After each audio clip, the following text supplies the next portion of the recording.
All right, so if you had any trouble with those proofs, obviously make sure you come on call and talk about them.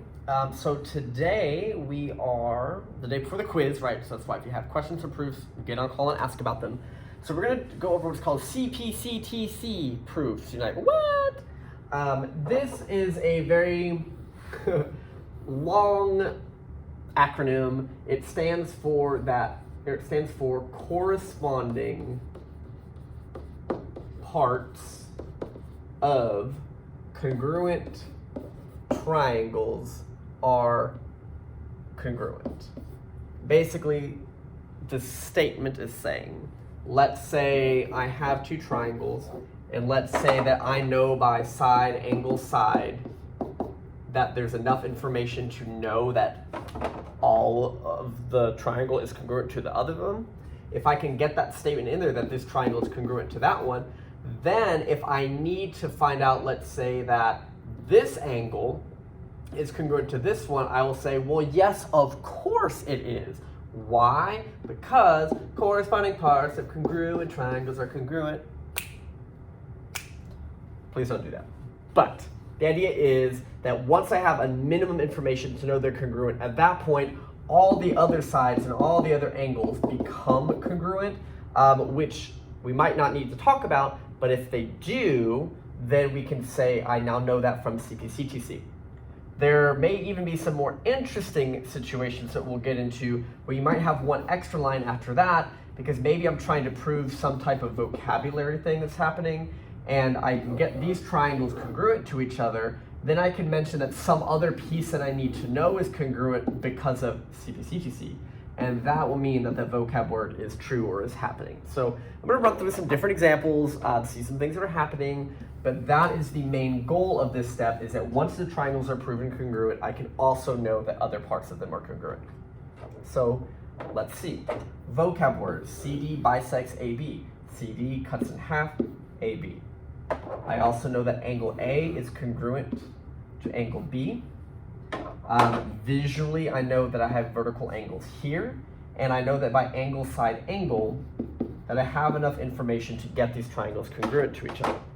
The proof in question is, hey, will AD be congruent to BC? Will this side here be congruent to this side? And the idea is, well, if I have enough pieces that guarantee that the whole triangle matches, then yes, of course, right? So that's sort of the structure that we're going to work through. So let's talk again. So they tell me a vocab word, which is a two-liner. They give me that an angle is congruent, so that's a one-liner. I can see a vocab word, so that's also a two-liner. That will get me to my triangles are congruent statement.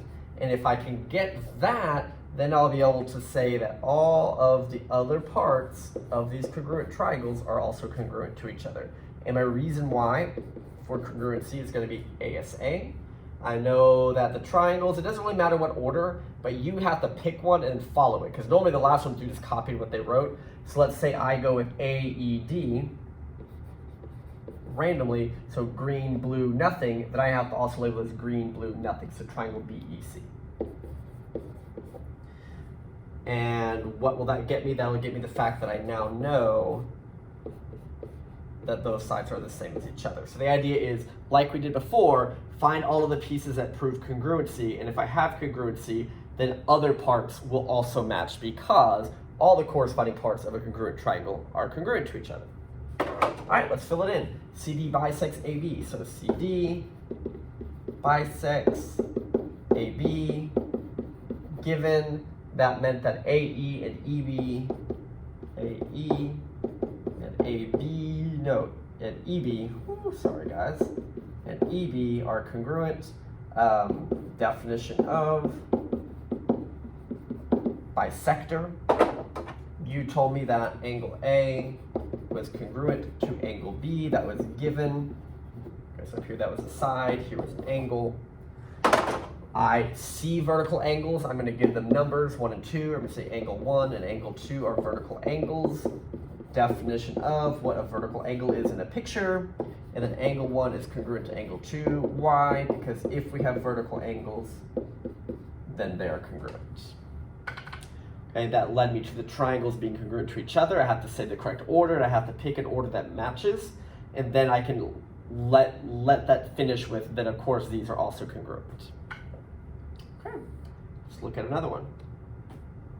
Here I've got some type of overlapping triangle. The first thing I want to figure out is, are they talking about these two like smaller triangles, or are they talking about the larger ones? I would expect it's probably the larger ones, but sometimes the information in the problem will lead me to what I need to know. So they're saying that Sx is congruent to Sy, and that Rx is congruent to Yt. So I know these match, and I know these match. I also know that there is this overlapping angle that will match. Let's see.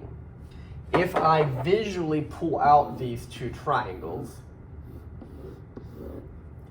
what they've given me again is for this full side, they've given me a part and a part. So I'll have to do like a segment addition for those.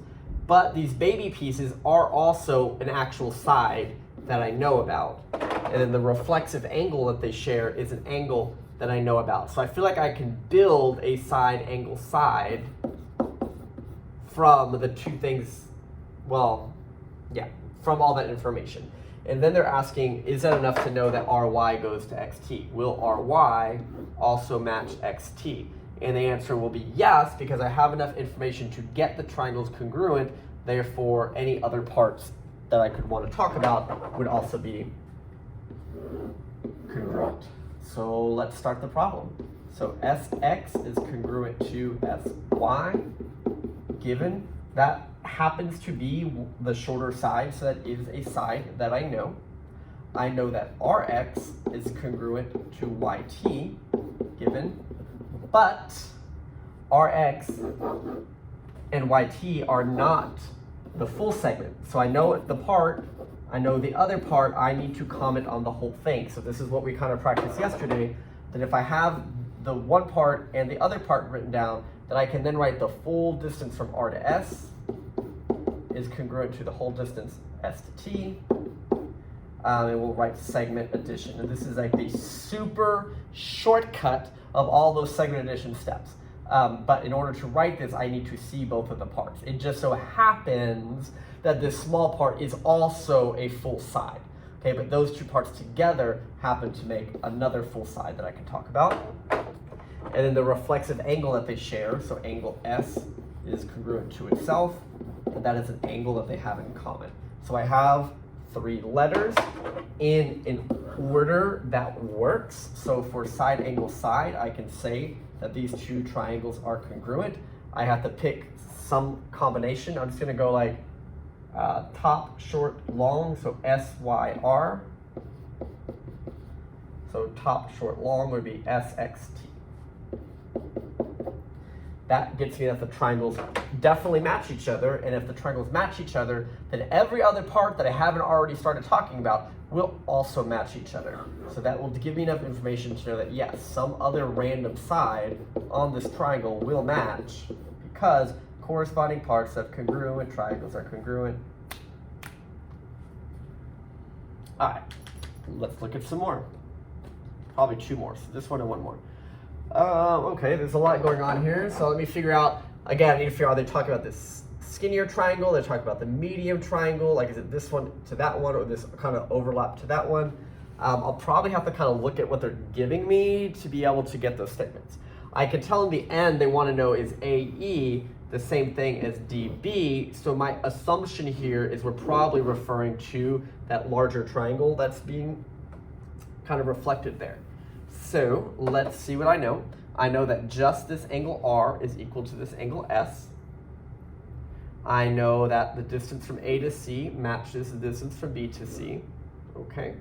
And I know that CE matches CD. Okay, so I have a bunch of interesting ways I can approach this problem. We could potentially just talk about these two skinnier triangles, right? So here's two different game plans. If I side angle side the small triangles, so side angle side and side angle side, I can then CPCTC that these two parts match. But the question wants to know about AE matching up with this. So if we want to go this route, that's fine. We'll be able to figure out that just the AD part is congruent to just the EB part. Then I can reflexive see that the DE part that they share, and then I can write this statement with segment addition. Okay, and I will probably walk through that version of it just to show you. But the other version of it is still going to need something like that segment addition. If instead I want to focus on the big triangle, and I would need to know, so I do know this side, right? And they've given me this side, and they've given me part of the angle.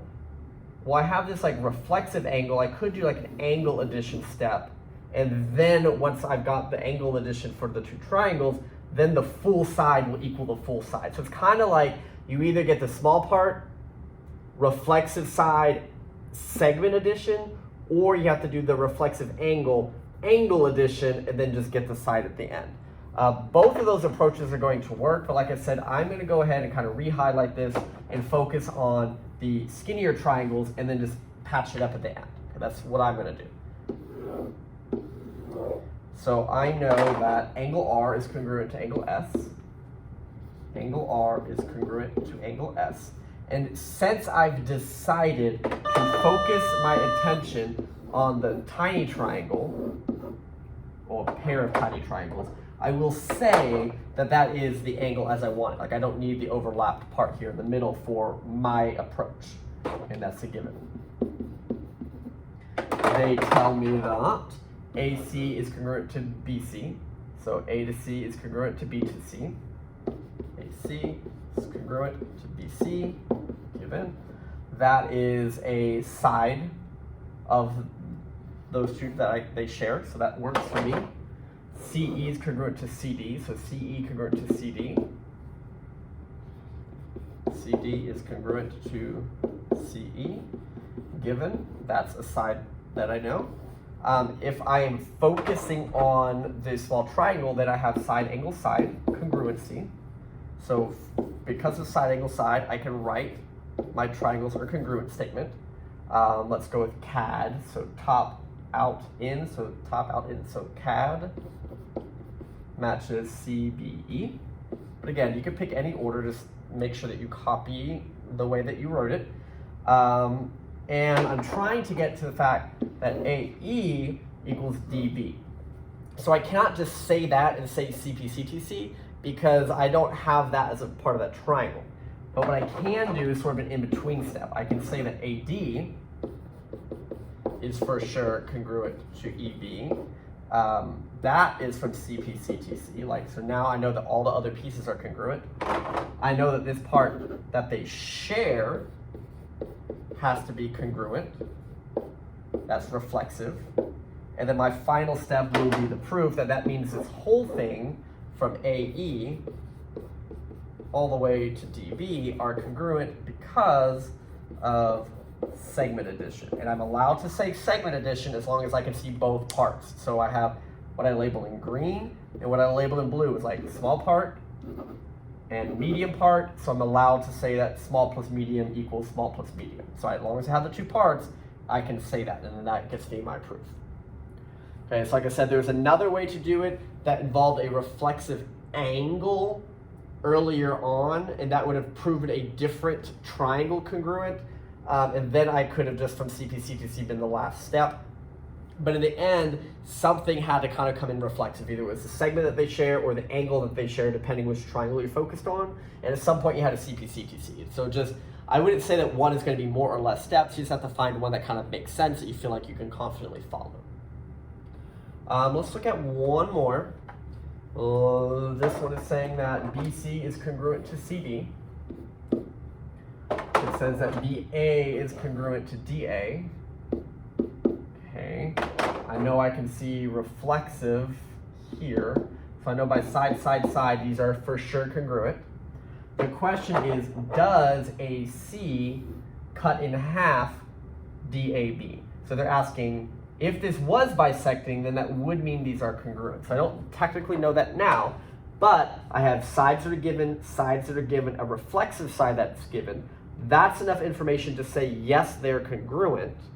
If they're congruent, I can say anything else is congruent. I could talk about these angles, I could talk about these angles, I could talk about these angles. But the ones that are important to telling me that I'm a bisector is I need to mention, I'm going to call them angle 1 and angle 2. I'm going to have to mention that those two angles are congruent because of CPCTC. And if they are, then I can say that this is a bisector, like definition of bisector.